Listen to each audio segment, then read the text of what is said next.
प्रधानमंत्री की सुरक्षा बिल्कुल चाक चौबंद होती है।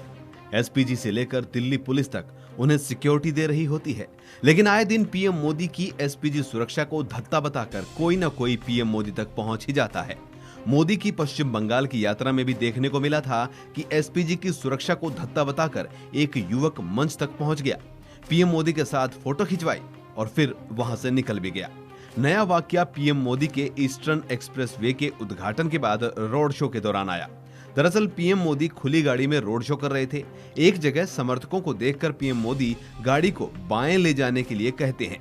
काफी भीड़ रहती है, जिसे दिल्ली पुलिस के जवान और एसपीजी के कमांडो संभाले रखते हैं।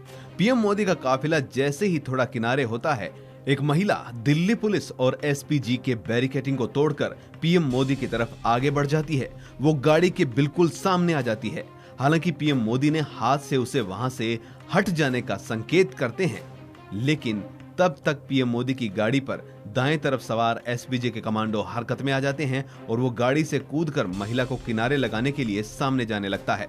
लेकिन तब तक दिल्ली पुलिस के जवान और एसपीजी के दूसरे कमांडो उसे हिरासत में ले चुके होते हैं।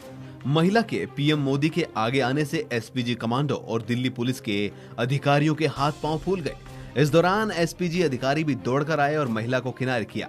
बार बार हो रही घटनाओं से एसपीजी कमांडो भी विचलित नजर आ रहे हैं, जबकि पीएम मोदी बेखौफ होकर रोड शो का आनंद लेते रहे।